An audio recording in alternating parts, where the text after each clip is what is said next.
Rileyburg workshop to order. We have a presentation today on smart salt design.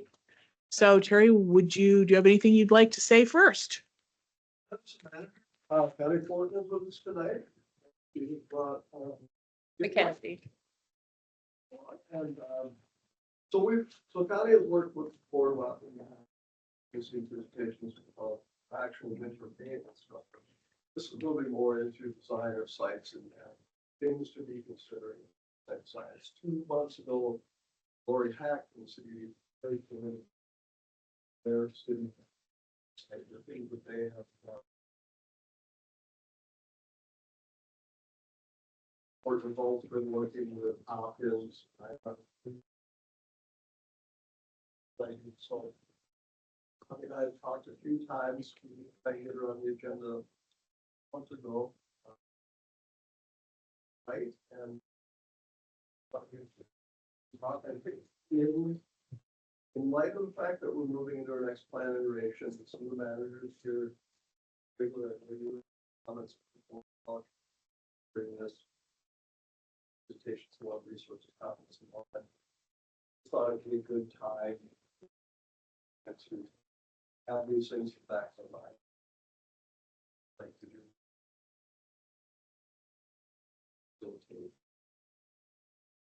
I guess I would like to turn it over to Ms. Coulter if you have any specific questions for me. No, I don't think so.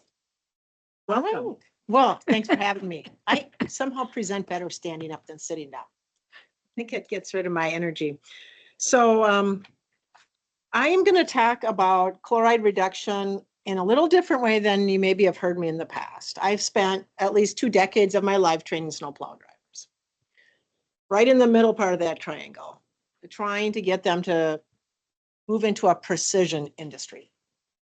And so over those years, I lost count, but let's say I trained 20,000 plow drivers, shovel crews, whatever.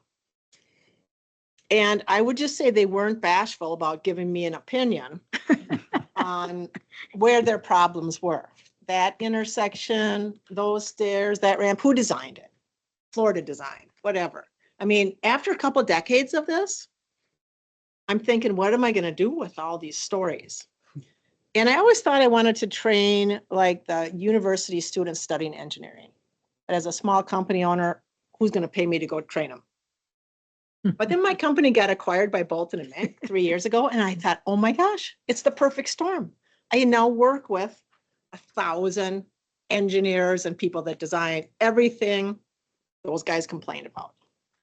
So about a month into it, I sent an email to the president of the company saying, hey, if we do low salt design, we're going to have safer winter surfaces. We're going to reduce the need for salt, and we're going to protect our water, our infrastructure, our plants, our soils, and I hit the send button.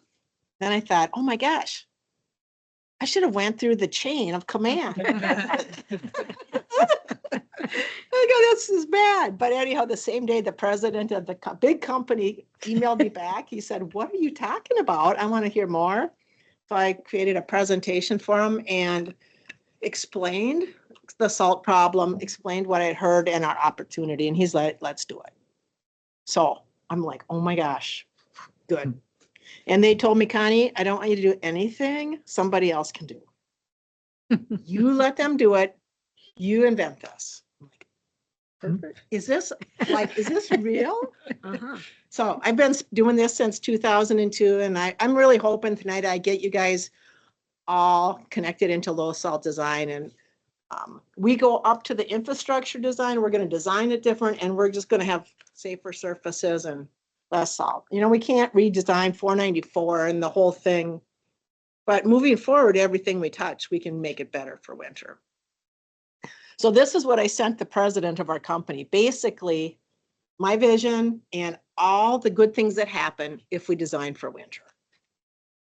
So what they did is they assigned me 2 engineers for engineering lessons because I don't know anything about engineering. So my first engineer, water resources engineer, he's talking about rain. I'm like, yeah, rain's good. What do you do for snow? He's like, We don't do anything for snow because snow melts at a rate and a volume that's captured within our rain guidance. Mhm. And that's the only rules there are or requirements or anything. I'm like, are you kidding me?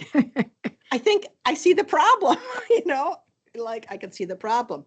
So then they assigned me another transportation engineer, designs roadways systems. And he just for 2 straight days talked about ponding water, how he hated ponding water and what all of his reasons. About lost my marbles. I said, Justin, knock it off. I can't take it. I go, I don't want sprawling water. Sprawling water makes a sheet of ice. I don't care if there's a puddle over there. And he's looking at me like, what? Sprawling water? We like sprawling. I'm like, no, we do not like sprawling water. That's our problem. So he's following the rules, the requirements, they both are. I see we might have missed something when we set up the guidance for design at some point. But meanwhile, even if we don't have the guidance, we can still apply these principles. There's no reason we can't. Now, we created a little weather tool to influence the design at all the sites we designed for. We basically look on the bottom corner is the snowfall amount. And down here. Yeah. And then we did some real primitive calculations about the size of snow storage we need to design. That's me. To design to hold the snow. So this is based on 30 observations. Need a big screen.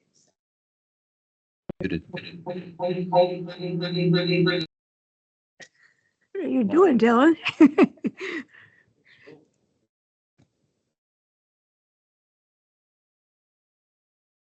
You're good. Michael? Sorry. We mapped the winter wind direction. We took out the summer wind direction. We just want to know where the wind's blowing in the winter. This is for Fanmas.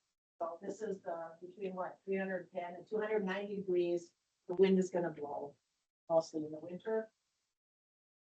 We calculated how many hours each community wind blows strong enough to pick the snow up off your yard and move it somewhere like in your driveway in the road. And then we looked at how many sequences of thawed freeze Mm. on an annual winter you're going to get. And for Chanhassen, you get 49.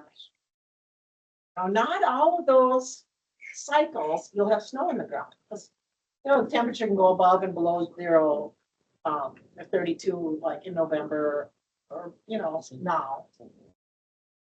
So we don't really know how many of these events cause us a problem. But we know it's increasing. So this is our climate action plan right there. So I came up with 10 easy, super easy, mostly ideas on how to integrate winter into our thinking. I'm just going to go through a few of them today because Terry says I got 15 minutes. So we could have a whole retreat for the weekend and do low salt design, you guys. It would be so much fun. We use the sun. If the pavement is shaded in the winter, it's going to be slope pavement recovery. That means more dangerous and more salt. So if we put the trees on this side, problem. We put them on this side, no problem. We change the species, no problem. And it's not just trees, it's anything. Shaded surfaces are slower pavement recovery. Outsmarting the wind is another big thing. We know the direction it's coming at.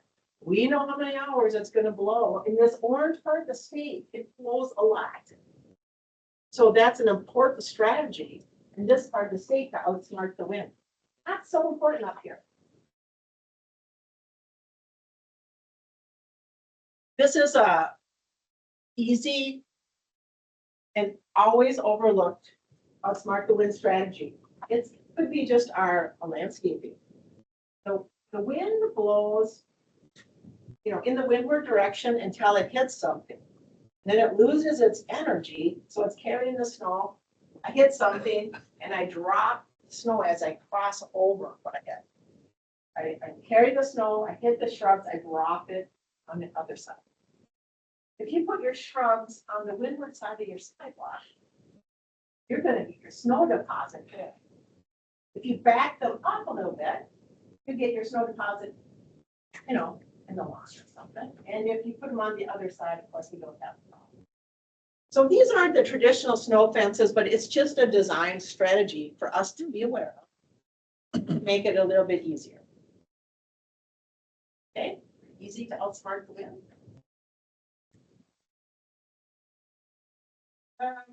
Well, the plow drivers are a little bit outspoken about this one. They don't want an obstacle course to plow. Connie? What? We got these big, huge, rigid pieces of iron.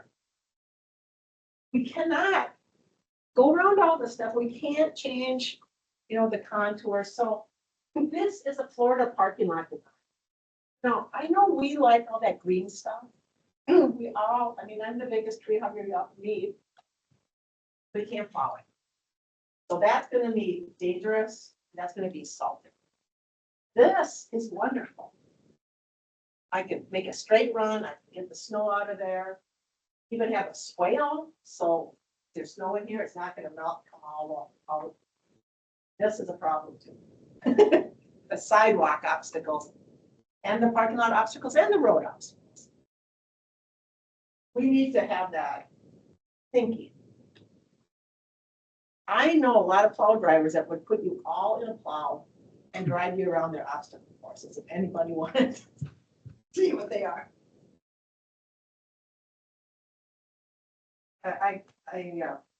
This is my own theory, based on no science, only what I observed and heard. This is the life cycle of a parking lot island in Minnesota. So, landscape architect thinks it to be beautiful green, you know, flowers and sedges and trees and bushes and wonderful. Mhm.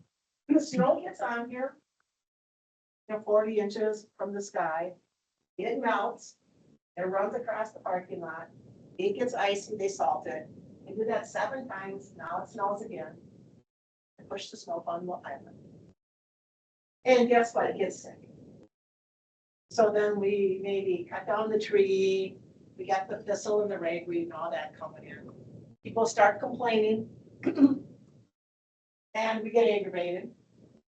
So we just rip it up, put it full of rocks and keep it. Right? Pretty much. So you go take it to one of your 5 or 10 fake islands, you tell me where they are in the life cycle. And the way we can do better is we can extend these arrows by making them easy to plow. And making it so when snow's on there, it doesn't melt across your parking lot. It's a swale. Maybe we super elevate it. This is ridiculous. Maybe we get rid of the islands or vegetation on them. Other things in snow storage is we have no idea how much space we need for snow storage. I could not find it in the literature anywhere. How could that be in North America? I could not find how much space we need for snow. So we think you guys need about 17% of the plow shed. That doesn't work for you. You know about watersheds. So plow shed is the area of land we plow to a pile. It's the contributing. So if your parking lot is 1,000 square feet, we think you need 170 feet to store the snow you're going to push from that spot. So in your designs, and then we can't plant trees in that spot or put our park benches or our fire hydrants. We got to leave it open. That conflicts with a lot of things like Tree City USA and B3 standards and things because we want high density of canopy and trees, but we cannot have it for storage. Tunnel drainage is just, you know, the snow lands everywhere on the grass, right? And everything that they hear, it's gonna all melt and it's going somewhere. So I don't come back on our solvable surfaces. I tell our designers, when the snow falls from the sky, it's the plow driver's job to get rid of it, to move it off of the sidewalk and the road. That's their job. It's your job as designers to never let it come back. And that's completely something you can do if you know. This is a design problem right there. That is not a maintenance problem, it's a design problem. And you can probably see these tracks in the mud. People can't stay on this ramp to what they see. See a lot of evidence of salting. And when I drove this, somebody had ran over the signal light, laying flat down somewhere. So anyhow. So horizontal drainage is a big problem. We can control this through design, sure. All trees. What did I say? You guys had 42 of those. 46. Drainage. If I could rename this, I would get rid of vertical drainage and just say, look up. Snow from the sky lands on lots of tall things like your roof.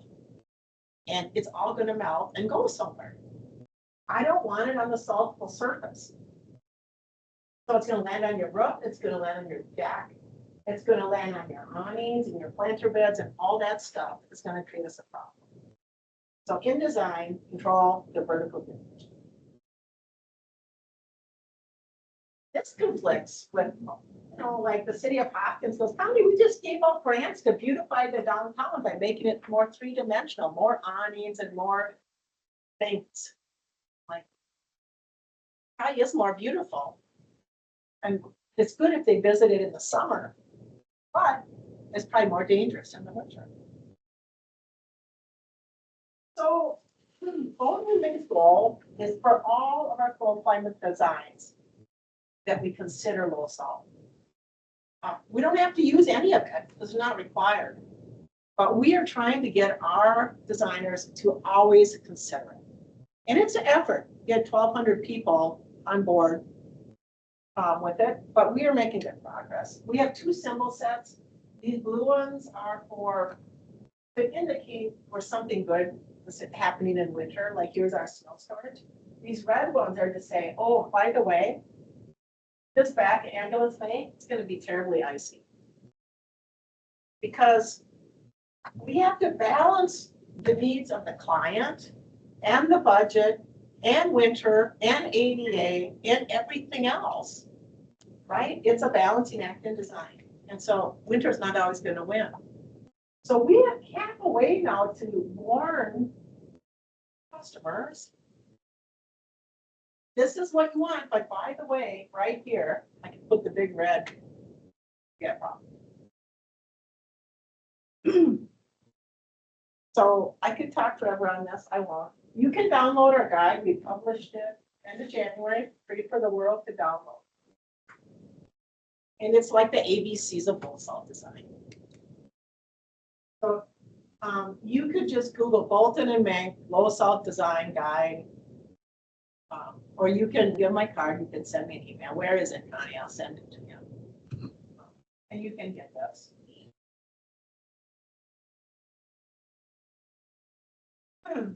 So quickly, I'm already not too much my time there.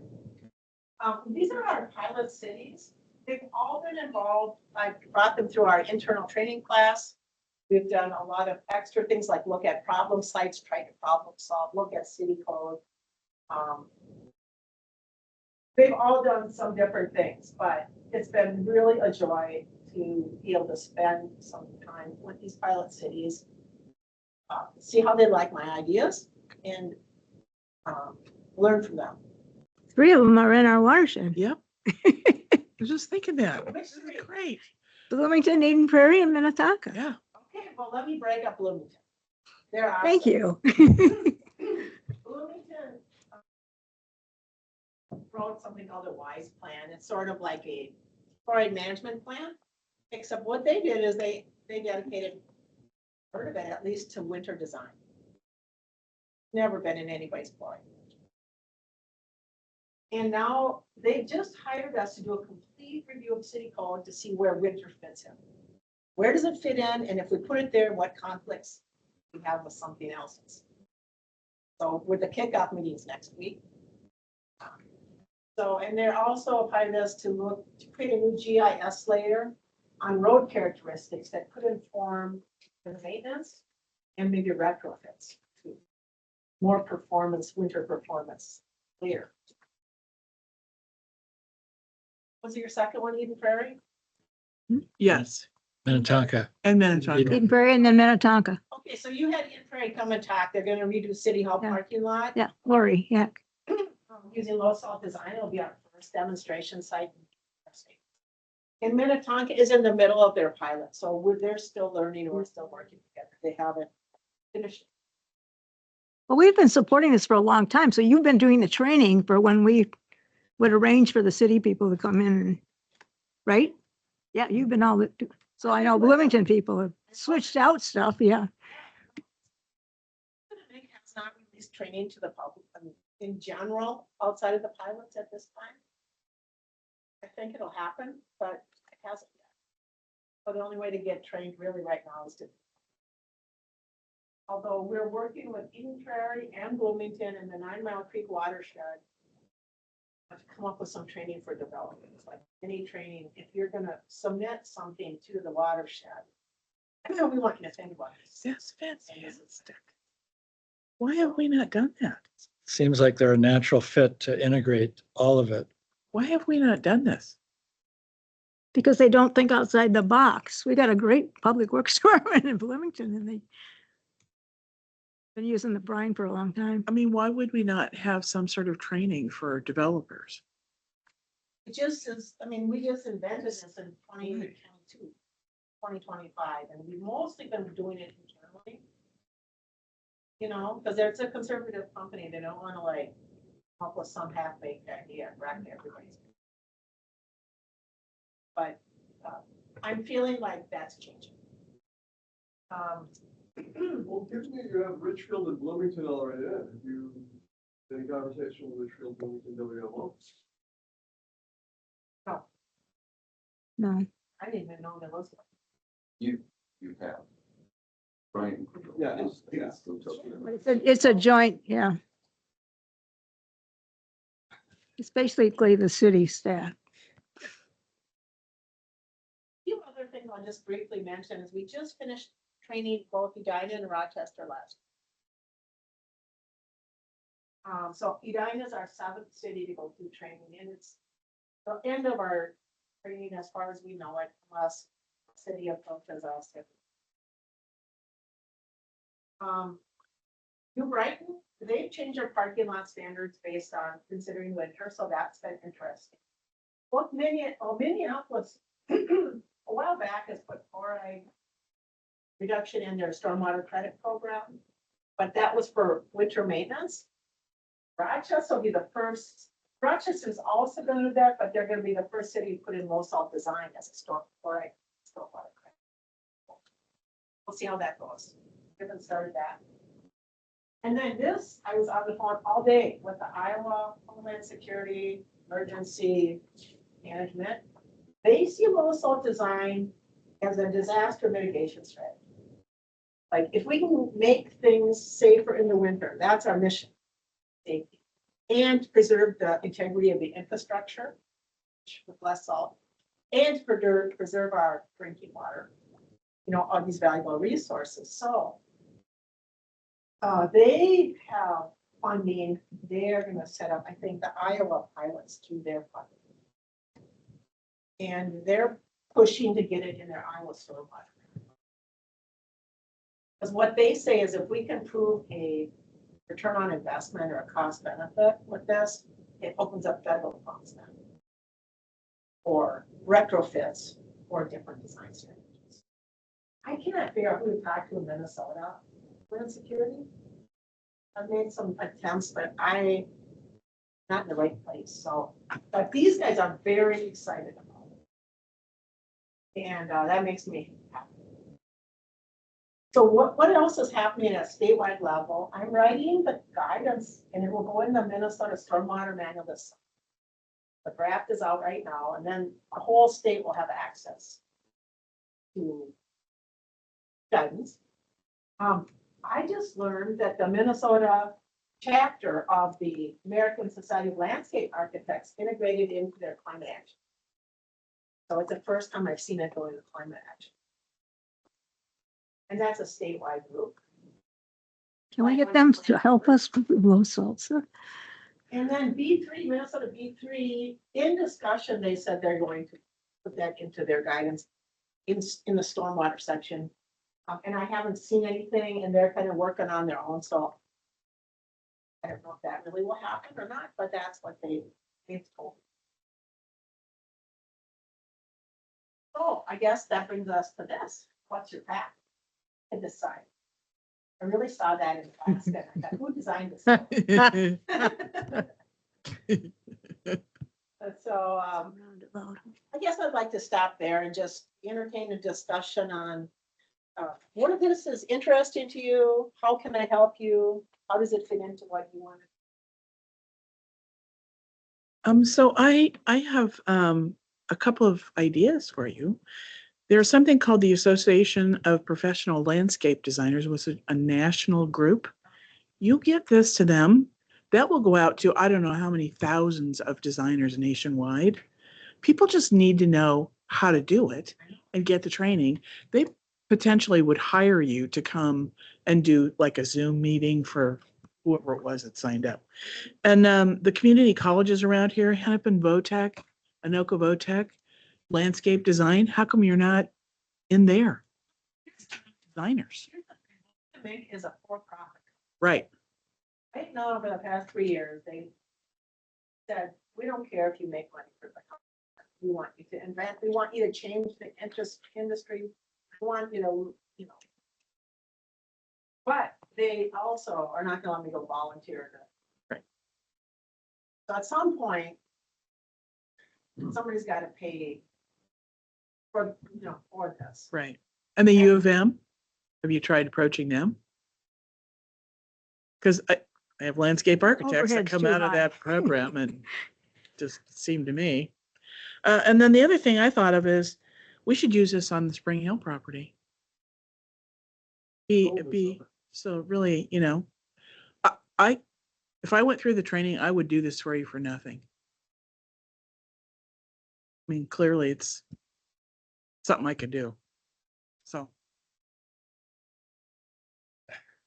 So, so I have a beef with East Bush Lake Road because it used to be no curves, but now they've got a curb.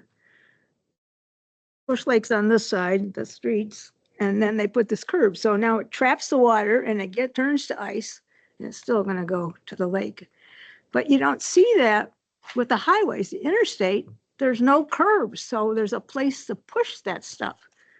Is that? The section that you're thinking of super elevated, I mean, is it tilted like this with a drain on one side, or is it? Well, before there was just ground it could sink into it, Bush Lake. It's moving cities, urbanize all of their streets. But the thing is, Against everything. Mhm. but we need to be thinking bigger because we need to be thinking about where we're putting all our cable lines and electric utility lines. And if we've talked about that a little bit, if we could put those under roads and then landscape better. I mean, we got to think the big picture here. So it's all working for you. Yeah, just saying, general. Water's gonna go into the edges, and that's good, that's less salty, except for base surface, but let's say a ramp, parking lot. Then we got a problem, because we get the sheet fall to whatever's on this side. So that's a little bit different. Seems like The elevation. Okay. with most things, you have to figure out how it comes down to dollars and cents and then work it into the plans. If the developers are coming in and they've read the city rules, they've read our rules, and they come up with their design, if they're missing elements of this, we've missed a point again.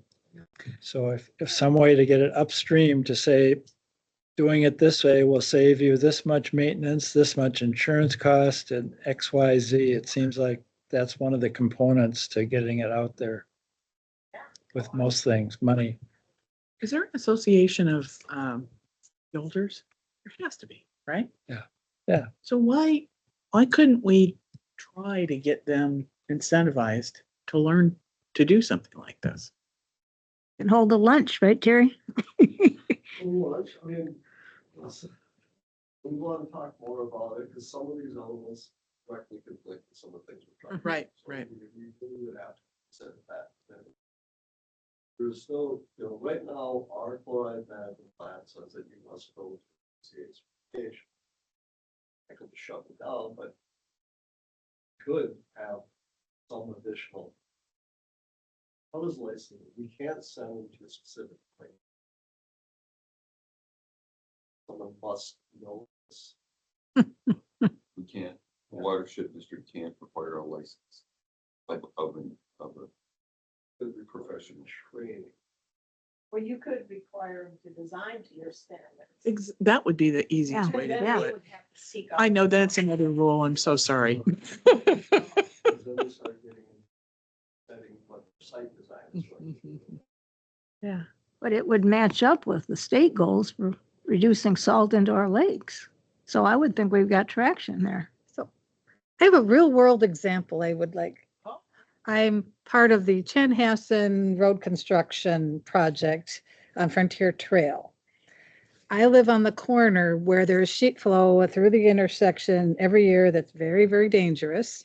I have offered my front yard as a rain garden, but there's too much. I doubt I'll be chosen because there's too much to cut, to get a curb cut in there. The elevation is not in their benefit. This is one of those that Chanhassen isn't maybe willing to spend enough money, but it would go directly towards salt reduction. Anyhow, it's just not, so I'm not sure if the low salt design is part of this Bolton and Mank pavement reconstruction project.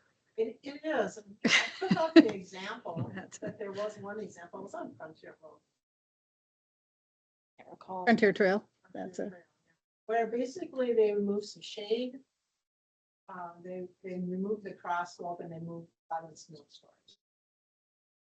And I'm not sure if that's in your stretch of the road. Yeah, well, that's it down further. They're putting an infiltration basin, so they're taking out a bunch of trees anyhow. So that's going to be part of that. But that's serves a different purpose, so it's going to happen anyhow.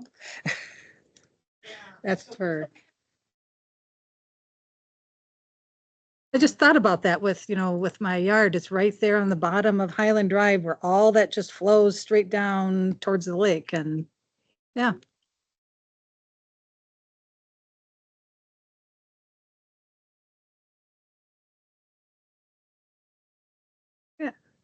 But we'd like to- Anyhow, it's just interesting. we'd like to kind of- Right where it's gonna start.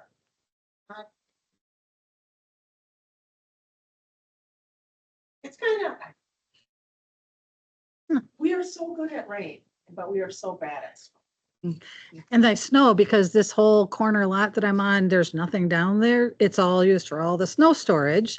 And then that all melts into the street because of the slope.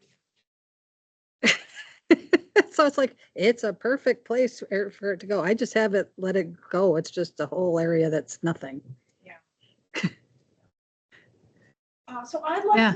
like to offer, the Bolton and Mick would be, love to work with the watershed. We'd like to hear your ideas, how we can help you move forward, how we can help your communities move forward, how we can help the state move forward. Interesting. I just, I really appreciate the chance to be in front of you and just talk about it. And I would just say you all should bring your ski boots and put them right next to your manager sign. And every time you meet, you'll wonder why your ski boots are there. And say, oh yeah, we're gonna think about winter and all of our decisions. It sounds silly, doesn't it? Mm-mm. But we're so used to not thinking about it. We have to do something to bring it back. But I think it's because it used to be so cold here. So we didn't really have the freeze thaw thing all the time. I'm from the lower part of Michigan where we had freeze, it was always that way. Yeah.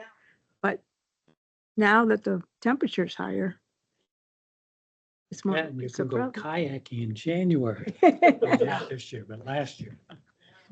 I appreciate being here. Hopefully this isn't our last time we meet to talk about low self-design. And wish you well as you try to integrate winter into your Thank you. watershed. Thank you so much, Connie. It's Yeah. usually the font of knowledge. There you are again. It's so fun. I gotta just say, it's fun. Thank you for making time for us at the end of your day too. I was looking forward to it. Best part of my day. All right. And I was happy I got to bring Mackenzie so she could see what a watershed does. Yeah. Behind the scenes a little bit. Now you know. Now I know. But we try to do A anyway. little bit.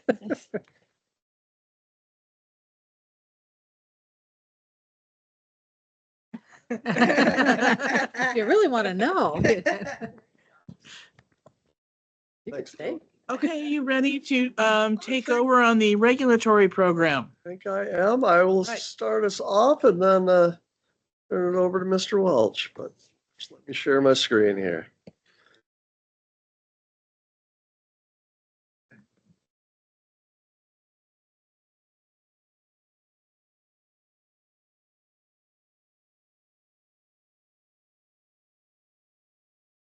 All right, Dylan, I need to be able to share. Thank you. Yeah, keep up the There I good go. work. Enjoy the Okay. evening. Okay. Managers, we would like to start. Obviously, it's been a long time coming, and many of you have brought up that, when are we going to evaluate our rules? And it's unfortunately not that simple. So what I thought we'd start with is tonight, really just going back and revisiting the purpose of our rules, where they came from, what we do, the other avenues that we have available to the district to try and implement changes. But Jill, I think you were the only one on the board in 2015, or David, were you on the board in 2015? Since 2009. Yeah, so I'll go back, just quick little overview, some of the fun history of us, a little bit about the success of the regulatory program, the things we're seeing, and then we'll just jump into Mr. Welch. So so we first adopted rules in 1974. District in 69, amended in 77.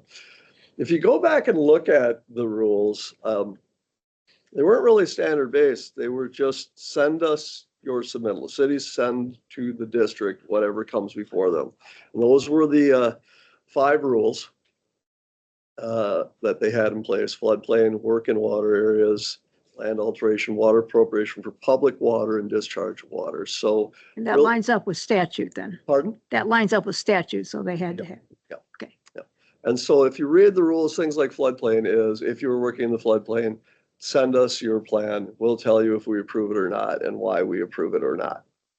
That was, that's what all of the rules basically were at that time.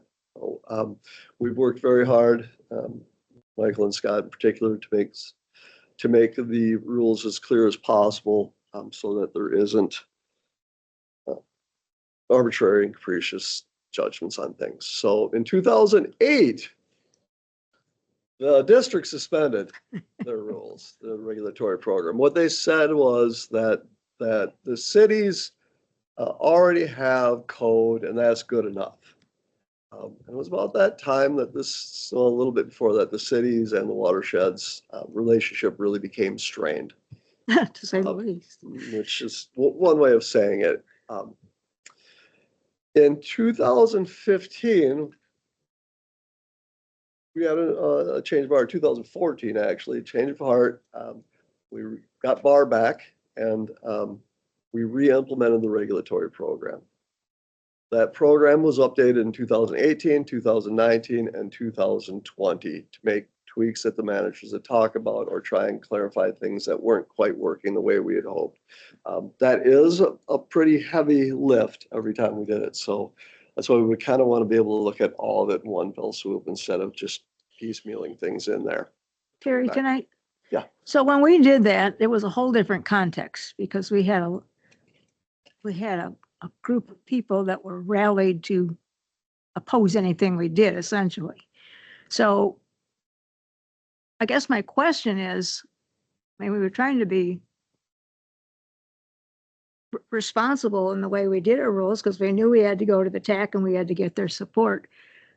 Were they as critical as, I mean, they weren't as critical as the rest of them, but do you think we've moved in our time frame as green step cities and more concerned about climate change that we've got a better context now than we had back then? I think there are a few things that we've seen in many of our cities. I think the biggest one is we've seen a very large turnover in staff in cities. We've gone from people who have been there their entire career, 30, 35 years, to people who are really entering their career and really taking over these positions. So I do think there's a willingness to think outside of the box that maybe the way we've been doing it this whole time isn't there. Beyond that, though, I guess I don't know how much they are because they still ultimately report to a council, and that council will decide. But the staff that we have communicated with have all been receptive. You know, no one's just shut it down as we've seen in the past. I remember when I was on the TAC, I was probably a thorn in the district side, but I was one of the more supportive ones, I think, overall of the changes, and spent a lot of time arguing with Mr. Rue about things. So the smaller cities don't have the capacity, so they're Right. bigger. And they don't. Shorewood, actually, though, their planner just retired, so they've got a new planner in place now as well. So, and they don't have the capacity. They usually rely on a consultant. Bolton and Mank, I think, is still Shorewood and Deep Haven's consultant. So It's just good context to keep in mind this week. it really is, yeah. Okay. I would add to that, Terry, I think that the turnover thing is not just that the staffs have turned over, that they turn over more now. Yeah. There are more staff, so they don't amass the kind of, unspoken political power that some of the old guard wielded, you know. And that they you were, wanna run they were a the real show. impediment. And now you have younger, more enlightened people, Yeah. but they almost want the watershed to be the bad guy because they're limited within their, purviews that they've been assigned. The cities have grown, the staffs have grown, so everybody's portfolio is a little tighter than, Rod Rue, you mentioned. I mean, he did it all, You did it all, yeah. as long as it was concrete and rebar, he was good with it. Cable concrete was his friend. But if we carry the big stick, then it takes some impetus. Yeah, and to what Mr. Welch was saying, it gives us an opportunity as well. So it goes back to, we talked before about getting in front of the councils. We need to get the staff to get us in front of the councils, but it's the council really is the one that we need to educate and approach them in more of a synergistic way. How can we help you accomplish your goals without being too big of an impediment to getting them while still protecting water resources, especially in communities like Chanhassen, where the water resources really is the amenity of that community, and really driving that home. So, and Mike will talk about it in a little bit, that, the rules is just one aspect of this. We've got other ways we can accomplish certain things. And so that's part of our mission as we move forward. What are those ways? What's the best way? Okay, so we've talked about the regulatory program, and there's been a lot of, we're not getting out of it as much as we think we could, but really what this is showing you. So I've taken the next slide that we'll do total phosphorus and we'll total suspended solids. Now, I think one of the things is that we're just looking at two parameters, and what else is there? What are the other benefits? But so what the first four columns are showing you are, and this is just projects that we have permitted, that we have received an as-built for at the time, so that we can say that it was constructed to plan. So 5.38. So each year, that is the amount being removed in a given year by that. So currently, with the 2025 implementation from 22 through 25, we are removing 176 pounds of phosphorus a year by the permits that we have regulated, that we have approved. This costs us, now again, it's a little harder to suss out permit expenses because we have permits are ongoing over several years. So we might release a permit from 2019 and 2024 or something. But last year, we took in 115,000 in permit fees and we expended 221,000. So the permit program costs us about $106,000 to get 176 pounds of removal per year. I just put in a few of our capital projects in the table on the right to kind of talk about the cost of the project and what we're seeing for removals from that. These are modeled efficiencies, but they're modeled based on data that we have collected. So the Kraken, a little over 500,000, we're getting 52 pounds. So bang for buck, that was pretty good. But Kerber Ravine, Silver Lake, we're getting less than 0.5% of what we're getting for the regulatory program for 2 to 3 times as much of an expense. So the regulatory program really does provide great benefit to the district. And then total suspended solids, we look at that. I threw in Lower Riley Creek because that one was kind of an outlier, but 2.17 million pounds removed annually from the erosion. But again, that's removals by permit year, and then on the far right, cumulative removals, all of it. So in a given year, all of the permits that we have as-built for that have been closed out, we're getting about 68,000 pounds of total suspended solids removed a year for about $106,000. Kerber Ravine, that hasn't been done yet. That'll go with part of the Frontier project that we were talking about. But the stream restorations tend to be a really good return on our investment for TSS removals.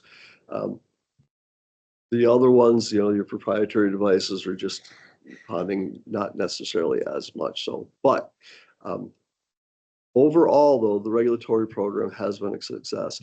I did not put in volume abstracted. That's a little harder to do because of variations in rainfall every year of what we're really seeing. So I didn't include that in this presentation, but that has been as well. What I should probably include in here is the non-degradation numbers, because to be fair, some of this, we need to compare it to what was already leaving that site to begin with. But overall, we are seeing good removals. That is really what I've got, just to kind of tee it. What, Scott? Can I just add something to your numbers that you have up there? Yeah. I think those numbers are low because I'm Oh, yeah. assuming you pulled them from MS4, right? From MS4, yes. There are The many numbers for permits. removals from permits, to be Correct. clear. There are numerous permits where they're able to infiltrate on the site. And when they're able to That's a great infiltrate, point. they aren't required to do water quality modeling to give us numbers in terms of removals. Great point. So I just put that into context. These numbers are higher in reality. But So we could do for water removals. quality monitoring. Well, you could do modeling, but if they're gonna infiltrate it, it's one of those, you're losing all the pollutants. Yeah. So we don't Right, need to okay. know. Because nothing's leaving the site. Right. as So- anything. The Kraken, once we've paid for that and put it in, that should be a return on investment, right? Because it's already in that particular infrastructure piece. And then You there's don't have annual to have- maintenance that okay, needs to be right. done.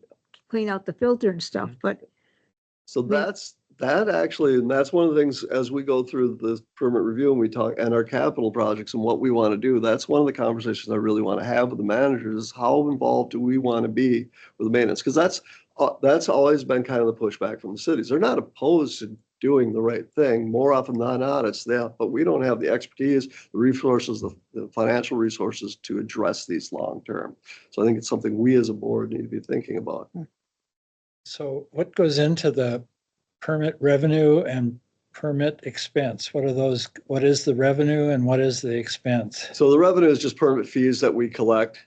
The expense is what we are paying to BAR and to Smith Partners and to staff time for review. And what was the original revenue? what is the notion of how that number is derived, the revenue outside of what we charge them? What is the basis for that number, I guess? That's it. It's just what we charge them. It's what we decide to charge them. And then we So got- we looked at, where did we derive the number from? Why did we I pick the mean, number? what is the basis Cost for the permit permit. revenue? So we looked at permits and the average time spent by bar on the different types of permits and said that that is the fee. We also, once it's depleted, they need to restore that back up to that $3,000. So we keep getting it. The reason there is a deficit is because we do not charge government entities. So cities that apply, MnDOT applies. We get killed by the cities. We really. So we don't, so when we spend all that time reviewing a city permit, we don't get any of that paid back So to is us. that the delta there Yes, It's a primarily? big part of the delta. Yeah. Not Yeah, all the delta. some of the delta is timing, but just general timing. But ideally, this, in the perfect world, those would match and we would have zero cost at the watershed. In the perfect world, Statutorily, we can't charge, Yeah. the district can't charge public entities permit fees. so the Okay, perfect and we world, get a lot. private development would match zero Yeah. to zero. And that's what we're trying to do on the private development side. We're trying to match that. So the difference here is that primarily the public entities that we deal with. Primarily that and then timing, just, I mean, we're not trying to make any profit here. We're just trying to cover Yeah, costs. legally, the district cannot make a quote unquote profit on the Right. regulatory program. So it should be a dollar for dollar. There's never been a finding by a court or whatever that you need to literally do. Most of my clients don't do dollar for dollar. They don't track dollar for dollar. They look at an arc of permits over the year. They say, this is about how much time each takes.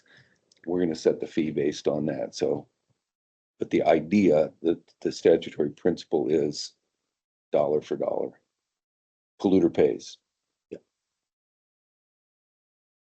and with that, unless you have more questions for me, and I'm not going anywhere, so I'll be here throughout.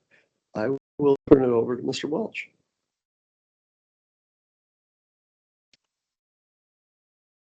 Yeah, just go back to. Go to Go to the this and then Teams. share. Screen. Share the screen. Click on it. Thank you. I'm gonna have to get those done.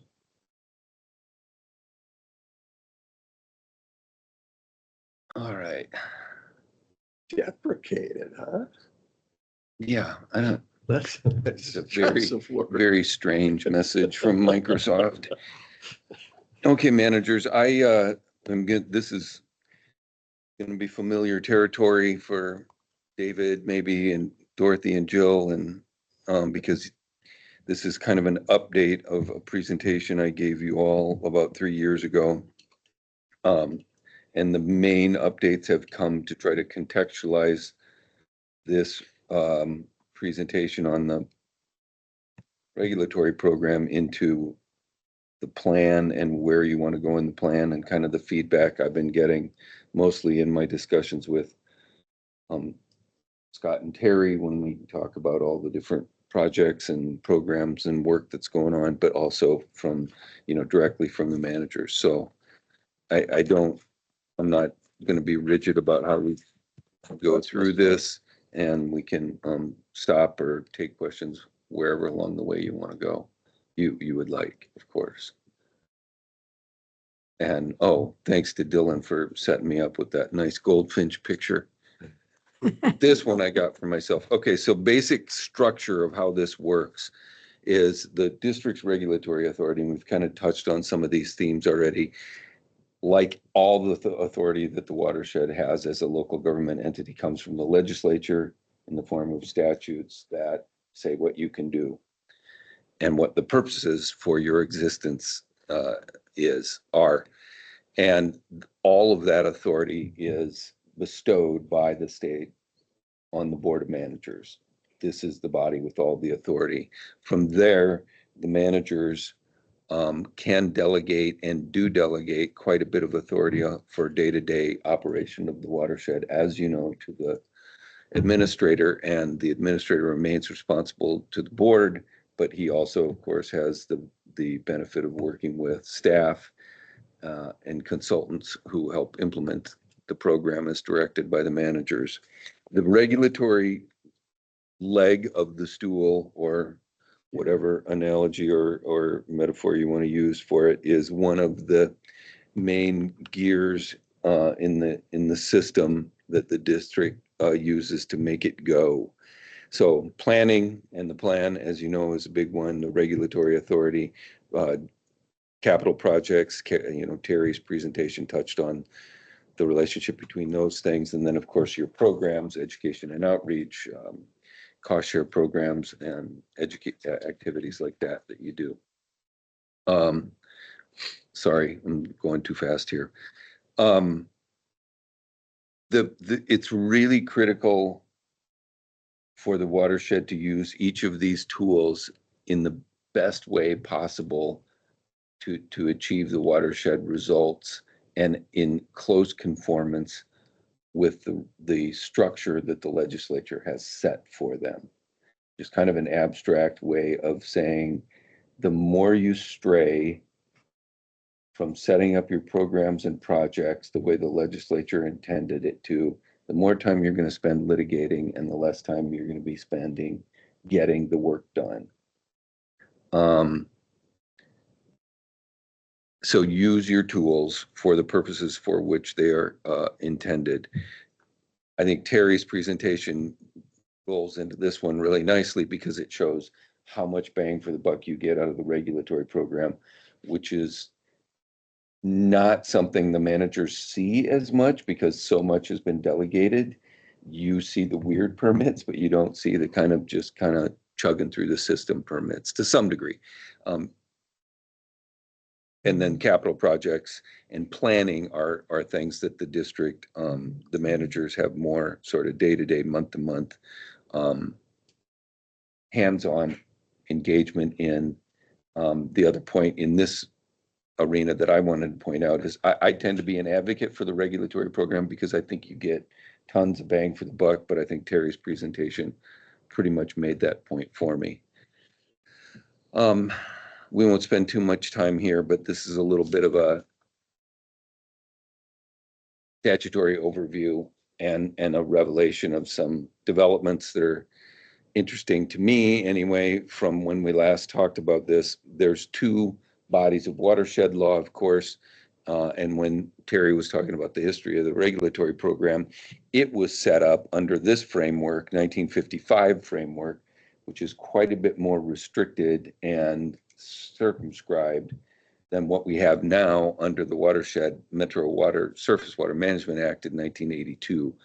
And it's interesting. It's also, you see that the history of the program was much more of a like, well, tell us what you want to do and we'll tell you how to do it. And it was kind of Bob Overmeyer sitting down with the guy from whatever consulting company was designing a project and kind of hashing it through, in a conference room over at Bar Engineering, probably more often than not.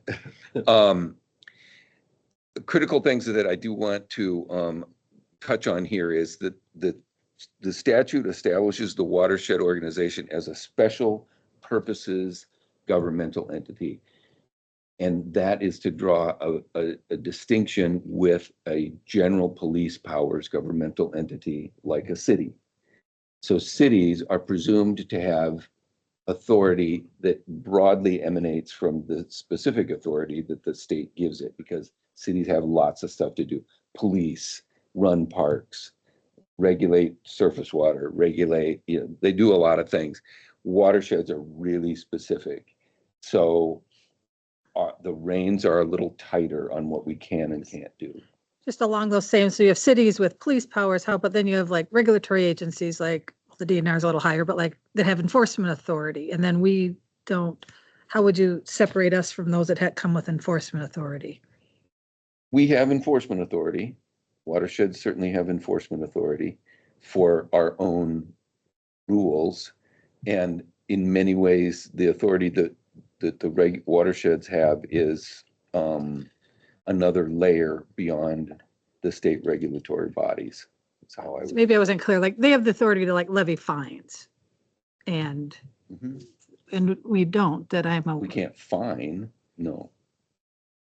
The other problem is the jurisdictions and where, I mean, water is regulated in so many different places that that's kind of where you're coming at because their agencies have got, I just keep Jurisdiction. hearing that we don't really have the ability to enforce a lot of our regulations. So I'm trying to understand more clearly what, so special purposes, I get that, but how that The fits special into it. purposes is not a constraint on your enforcement authority, and the really, we'll get to this, but the only constraint you have on enforcement authority is that, you know, you don't have cops, you Right. don't have people with guns, and you can't fine people. Jumping the gun here a little bit, but we had an enforcement matter that was gonna come before the board tonight. But, and that is the route that you have. It takes a little more work. It doesn't involve fining people. But if someone doesn't comply with your rules in permitting, you know, you can bring them, you can haul them in here and say, you're not doing the right thing based on a record that the engineer, attorney and staff put together. You can, we had prepared and we're ready to present to the managers findings of fact, conclusions of law, and an order. And if you adopt that order, I can turn around, I can take it to district court and say, court, we want you to enforce this order of the watershed district, and not a lot. You don't want to do that because it's expensive and time consuming, but the court can enforce an order of this body sitting as a quasi judicial regulatory entity. Let's come back to that because Okay. I'm intrigued about your. So Michael, just does the 1982 Act with the 103B there, does it imply that there was something there before that got modified? So you have the 103B in the second bullet there, and it was, and 103D was the origination. So was there original 103B that didn't say much, and this is an expansion? Oh, you mean why are the numbers sequential the way they are? Right, Because basically. there was a complete statutory codification. I mean, 103D used to be section 112. Oh. And then that, the Okay. legislature went in and kind of Okay, got it. reorganized things. Thank I you. don't remember when that was. But it wasn't modification of an original 103B necessarily. That's a good question. No, chapter 102 was new, altogether new, and only applies in the metro area. 103B. B, correct. Yeah. Yeah.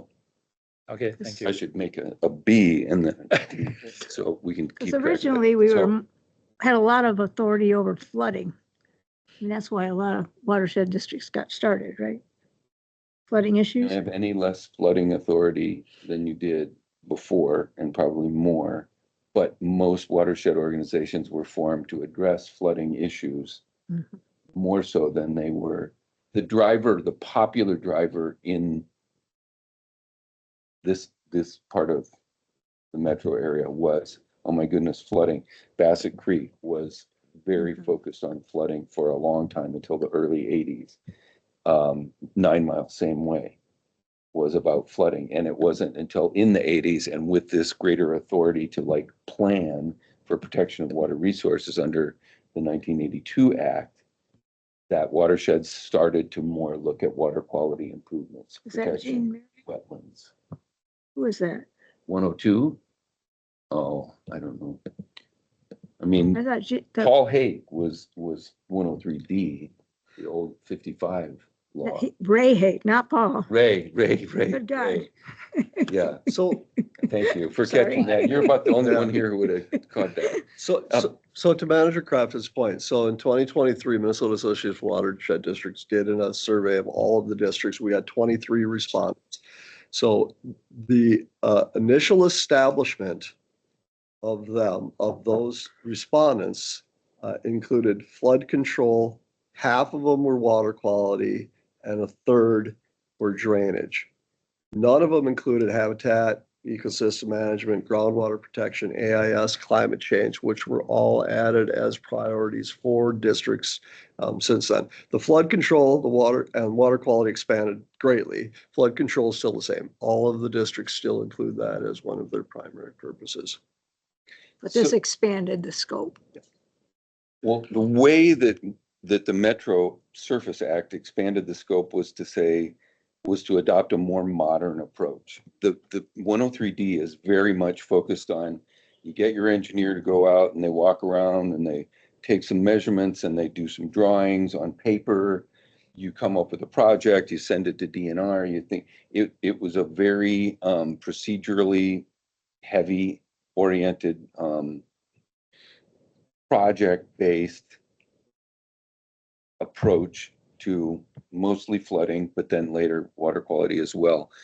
The Surface Water Management Act said, wait a minute, we need a more holistic view, something more like an early EHAP, look at the whole watershed, look at the whole system.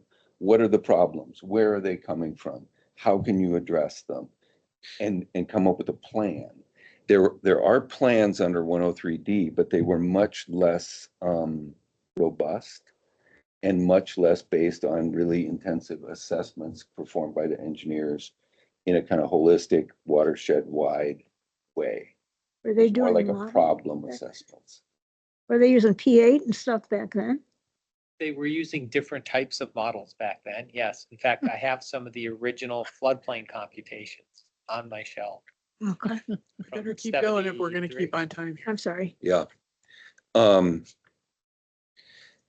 The Crawl case, Minnesota Supreme Court in 1979 affirmed watershed districts authority over quote unquote, I'm going to tell you, even though I don't want you to latch onto this, land use in the floodplain. So there's a reason this issue gets confused about, wait, who has the land use authority? Don't we have land use authority? Crawl said, no, wait, in the floodplain, if the watershed says you can't build there and set some criteria, we're standing behind it. You can't. Watershed can prohibit that. I'm not going to get out into the weeds for purposes of saving time on that kind of thing. All right, so we kind of touched on this already. What are some of the things you can do? You not only can you, but you have to require permits. You can inspect property and you can inspect land disturbing activities on property. You can issue notices to those property owners. People like watershed staff, I have to tell them all the time, stop calling them stop work orders. Rarely do we want somebody to stop work. We want them to finish it correctly. So they're compliance orders.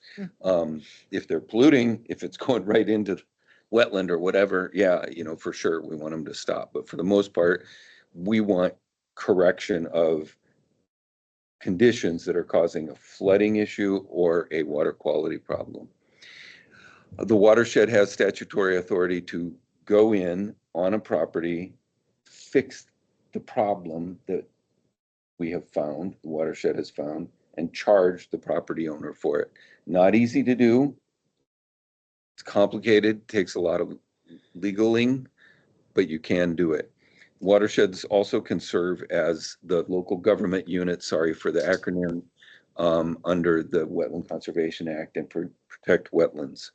We're gonna get that back, Michael. You have it for, I think, 2 of your cities, sure. hardly ever comes up.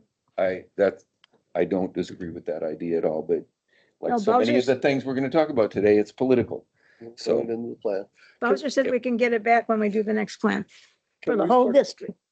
We circle back to the compliance and stop work order, because I do think this is important to really get a handle on. So let's take an instance, like, let's go with the floodplain, where they actually are constructing a structure in the floodplain itself. We would not want them to complete that structure, correct? So in a way, well, it's not calling it a stop work order. The protection of the resource would be eliminating that construction within the floodplain. Isn't the compliance order essentially a compliance plan? One of the steps that would be to stop work on that structure. Take it, well, not only stop work on it, take it out. Right, but just that would identify include a stop And work. that's where I think the confusion comes in when we say you can't issue a that's what stop the- work order. Compliance order is, right? You need a, Ken, I actually that think is the compliance compliance. plan, okay, that's what we called it at work versus a compliance order, lets you know that they have to come up with a plan that they have to comply with and there's repercussions if they Right. don't. I mean, it's a elevated lot above the notice. Exactly so. Okay. Okay. And is that defined within our governance manual or our rules, a compliance order or compliance plan? The Yes. compliance framework Um, is you have an enforcement rule and it lays out the framework for how you would, I just don't remember that definition or reading about that in the, the term, I don't know that the term compliance order is in there. that's what I You was just refer asking. to it as orders of the Okay. board, and under your enforcement rule, you can. They are very property and project specific. So the record has to be created for the action, because when you're taking a compliance order, it flip-flops the regulatory equation. And the regulatory equation in the first instance is Joe developer walks in here, or Josephine developer walks in here and says, I want to build this thing and I need a permit from you. They want something from us. If it's an order, we're flipping it around and we're going to their house and saying, wait, you need to do this. Sometimes that'll certainly be because they didn't comply with their permit, but it changes the equation. Picking up on a couple of things that Terry already really touched on is that I'm a big fan of it because I think there's a lot of efficiency. You set up your rules, you implement them through permits, the polluter pays for that's one difference with the money numbers that Terry put up there is when the watershed is paying, that's watershed money the whole taxpayer is paying. When the permit applicant are paying, that's permitter paying for those water quality protections that you're putting in place. So it establishes a baseline. It's not meant to improve water quality necessarily or to improve flooding conditions, but to hold the line so that your projects can come in on top of it and go, okay, now we're going to make it better. But it doesn't make sense to have no regulatory program and have things getting worse. Then you're coming in and spending taxpayer money, and it's just, you're in a never ending cycle. So the idea is regulatory program establishes the base, your affirmative programs and projects make things better. So kind of a non-degradation policy Yeah, essentially? Sure. In PCA Concept. terms, that would be, Okay, sorry. Yep. That's my framework. that's one way to Guess you think didn't of use it. anti-degradation. Okay, so here are things that you cannot do. Regulate land use. And I'm not going to get into the except subdivision 19, Oh, but you there is can't. this concept floating around out there that within floodplain areas that the watershed can establish these green belts and basically go to cities and say, you have to establish this green belt. I have to tell you that because it's in the law. It's there. No one has used it. And I think if you do, you're painting a target on your forehead because you'd be kind of an outlier. And as much as I don't like it when, I'm speaking with clients and they say, well, so-and-so does it, why can't we? The flip side is true. If nobody else is doing it, you really better have your ducks in a row if you're going to try to go all Star Trek and boldly go where no people have gone before. Can't issue citations or tickets, can't impose penalties. We talked about that already. Our fees, as Terry described, those are cost recovery. They're not penalties. Per Manager Duvall's question, no arrest. We don't have people with guns, though we know people with guns at DNR and we can get them to come help us sometimes. We cannot license contractors. That came up in Ms. Fortin's discussion. Minnehaha tried it and the Court of Appeals said, no, you can't do it. And we cannot violate people's rights. And that sounds like, well, of course we can't do that. Due process. For the matter that came forward tonight. Yeah, I realize it's not popular. Wait on. It's not popular and some people think it doesn't exist anymore. It does. When this enforcement matter was developing with Terry and Matt and I, Mr. Nicolay, working on it, we were really clear to get what we were gonna bring to the board to the property owner last week and say, this is going to the board. You have had notice of what we're gonna say about your property, what we're gonna ask you to do, what we're gonna ask the managers to tell you to do. You have an opportunity to be there, to make your own case, to respond, to have a lawyer. We have to do that. Those are hewing to the rights of property owners. Quick That's- clarification, when you say regulate land use, do you also mean like surface water of a lake use? We also Just- cannot regulate surface water. That's included in land use. Okay, just wanted to clarify I that. wouldn't, it's a different thing. Okay, When I talk about land use, maybe an easier way to think about it is zoning and planning Okay. of, here's the easiest way to think about it. Cities decide what's gonna get built. mhm, We can decide how it gets to built, but we can't say Yes. what it is. Or say, oh no, go back and redesign that okay. project. And are you okay? This is the difficulty of Scott's day every day. I'm gonna build this completely impervious site, okay? Yeah, not so much. Okay, so Well, in our rights on that, right? We're within our rights to say you can't take out every tree or, No, No, no, it's No. exactly what. The I'm but we saying. opposite. cannot do You don't have that. We that. cannot. all right, then if we have rules, but But we can incentivize them. We could come up with credit that they could get for preservation or for aligning their site in a certain way. well, you said we could do how. Can, Okay. in other words, well, I'm gonna get into Trying to this. get clarification on what you're saying here. The clarification is that we can't say, oh no, no McDonald's in Riley Purgatory Bluff Creek watershed. We can say, okay, it's a McDonald's. Here's the stormwater facilities you have to have. Here's how high the McDonald's has to be above the floodplain of that wetland that's nearby. Here's how McDonald's has to route its stormwater so it gets treated. So, but that initial decision of what gets built is not ours. Yeah, so like we couldn't say, and you are only getting one parking spot for 100 square feet of building. That would also fall to the city. And we Agreed. can't say, you can't take down the 184 trees. Correct. Okay, I guess for me, I'm trying to expand the concept of hydrology and where we're trying to go, or I'm trying to go, But we can't, is it goes through a tree. So, I think you have ways to do that, and I'm gonna get to that, so Okay. hopefully I'll make you happy at Okay, the good. latter parts of this presentation, because I think there's ways to get there, but generally, we have done that through what I call here in my second bullet, establishing performance standards. So I know I said that we can regulate the how. Generally, we have established what I'll call generic standards for performance and let the applicant decide how they do that. They do the design, but you do it however you want, but you have to hit these numbers. numbers or performance? Usually, well, performance is usually, the best way to measure performance is in numbers. Yeah. And again, this, I'm afraid I'm just giving you PTSD with this I'm okay. presentation. I'm okay. Or It's all right. I triggering your try to do that all the PTSD. time, don't. If you've got a number, I am a huge advocate for when we're writing these rules to put bright line numbers in it.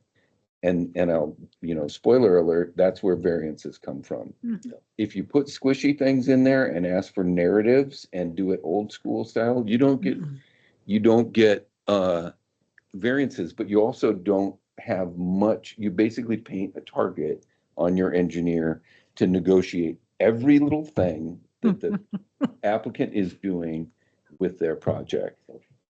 And you put your engineer in a tough spot. And I like to have it flipped around to say, the managers are supporting on a project by project basis, the engineer's review.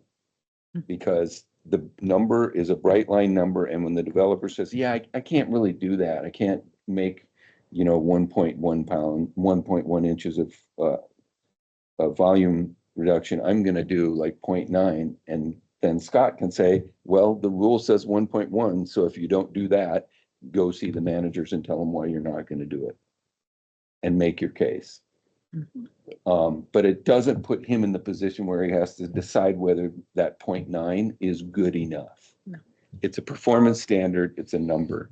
We do have some narrative standards, and you spend an inordinate amount of time trying to analyze to those narrative standards that don't So have we need to numbers. reduce it Maximum down to extent of metrics, right? practical. Melt is the worst. I'm expecting that would be a Yeah, challenging one. It's a bad word, a bad phrase. Okay, the rules are critical, are mandated link that allow us to take our policies and some of the ideas, for example, that I'm hearing from Manager Kraft and put them into action. The board is acting in its legislative capacity when you adopt your rules, when you develop and adopt your rules. For watershed purposes and going back to those statutory purposes, they always have to be based in really, really good hydrology, sound water resource science. Which sounds easy, and you're like, well, of course it does, but try to quantify the benefits of buffer. That's a tough one.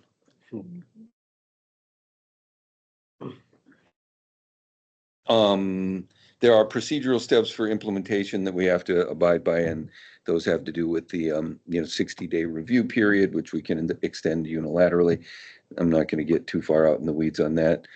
If you want to look it up, 103D, section 341 is how we is the rule making statutory section. Okay, so Do like a statement of need and reasonableness, effectively. We can call it something else. I'd like to have those. I had a particularly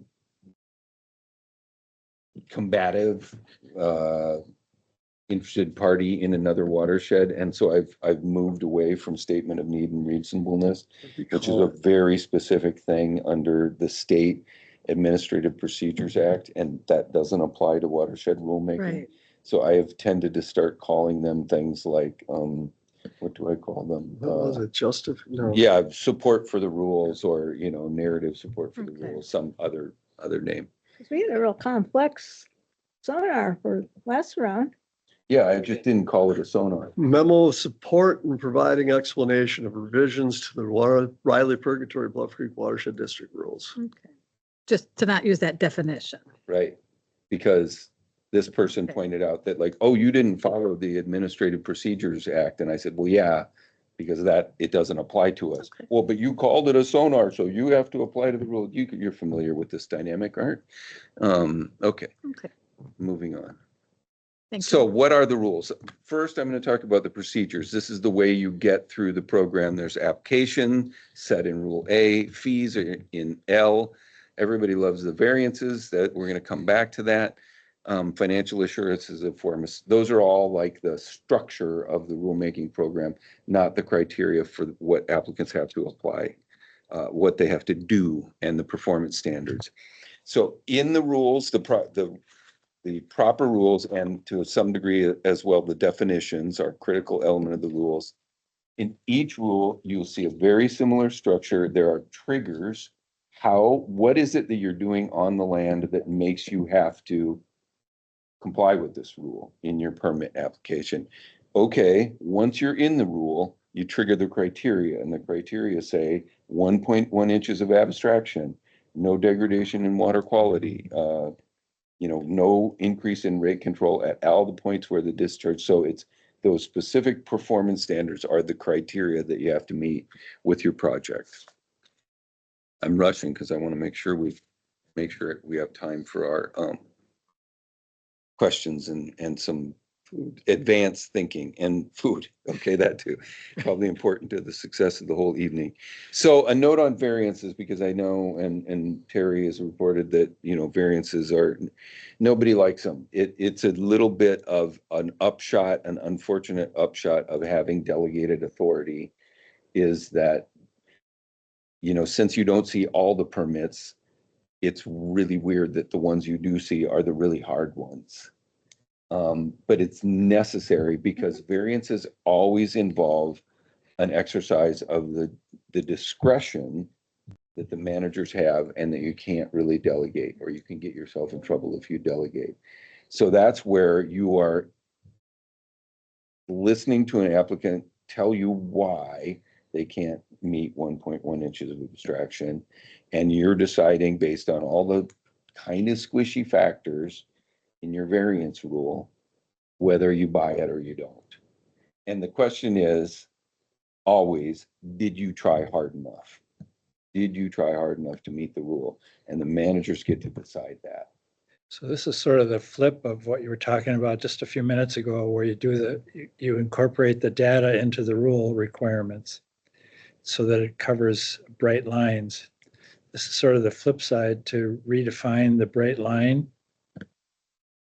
to deal with why it doesn't fit into the bright line. So if Try to mitigate restricted sites. it's like as the availability of the land to develop new projects and things gets smaller and smaller, we find less and less room to necessarily follow all the rules that were made for when we had a lot of options out there. Now we get to the point where you have only a few options less, which triggers variances. And so the question then is, do we rewrite the rules given kind of the lay of the land now versus 10 or 20 years ago? Because we're being pushed into the corner with our rules and we're writing more and more variances. That's my question, I guess. That's a really astute question. It's a good one. The answer is yes and no. Yeah, we would rewrite our rules based on our updated circumstances, our greater knowledge of the watershed, and we would establish new performance standards, and then you would get variances from those. Right. If you don't have bright lines, you don't get variances, but you also have a weaker regulatory program. So is that something we're leading to with this conversation and review, to think about it in that context, kind of? So That's been in my mind all the time, looking at variances. So, real quick, so we can get on track. We'll look at the variances that are the easy ones to get rid of. We've talked about floodplain. You know, if the water body is no longer there, you're going to have a variance from providing floodplain storage on that water body. So we'll look at those easy ones.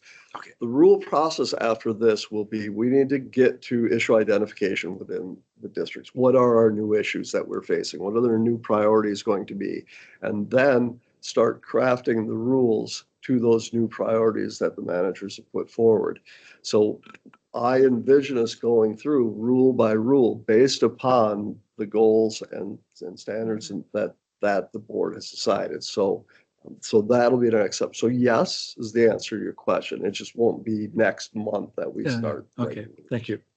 And in some regards, isn't it by keeping the variances, it allows us to have criteria that are maybe more restrictive, but it requires a little more work for us to deal with more variances. So it's a trade-off. So that's actually a valid point. If you remember the Lennar development in Chaska that came in, where it was variances, and you were able to get the developer to voluntarily say that they would put in native vegetation around all of their outlot areas. So it does provide that, exactly what Manager Nelson is talking about. Right. In that instance, you're developing kind of a bespoke, compliance framework where you're saying, okay, well, you can't do that, but how about some other What do you things have? to address the issue? That's it. And we Yeah. have gone so far with that too, it very rarely comes up, but this exception concept, which is a way for the watershed to say, here's our bright line rules.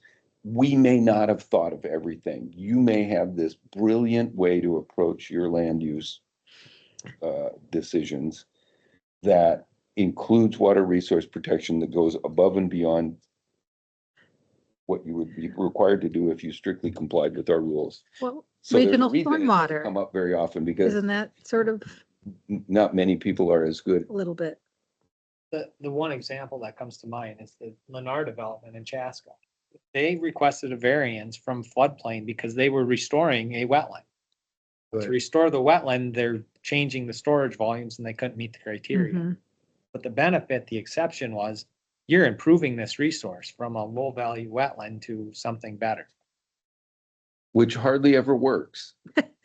Honestly, it really doesn't. And you don't want to have a regulatory framework that says, well, we're trying to achieve these things, but if you do a bunch of other good things, then you can get a Right. permit. It's not It's not horse trading. It's bright line criteria, meet them or don't. And if you say, oh, but I'm a nice person, great. I'm sure your mom is very proud of you, but you still have to comply with our rules. We're not judging the quality of the development or the quality of the people doing it, or whether we need another Panera in the watershed. We're deciding, did you meet our water resources standards or not?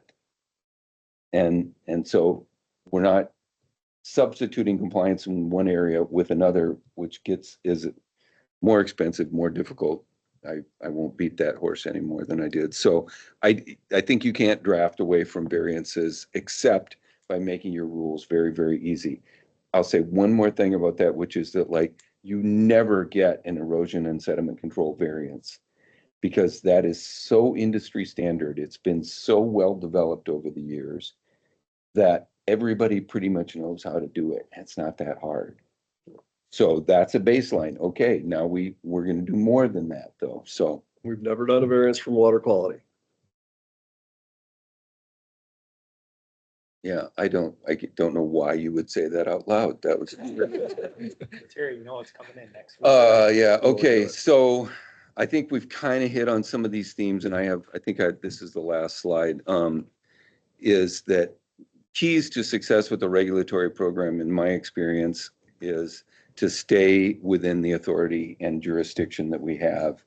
And when you want your regulatory program to do something different than it's doing, you want to take a step back and think, maybe I should use one of the other tools that I have instead of the regulatory program. It's not the best tool for everything. To the degree that Riley wants to have less instances where the watershed is dealing with, to speak slightly pejoratively, messes that cities create with their land use decisions less often, the place to hold them accountable is not the regulatory program, it's the plan. And the plan and the reason that is the case is because the watershed district under 103B sets the whole watershed plan and decides how, in the big picture, over the next 10 years, we're going to manage flooding and water quality improvements and wetland protections and all our ecological services that we want to put in place. The cities have to develop watershed water plans their own, and they must be consistent with the district's water plan. So if you want to bring policy initiatives to the city's ways of doing business, putting it in your plan, and then requiring cities to have it in their plans and to do their business that way is the way to do it.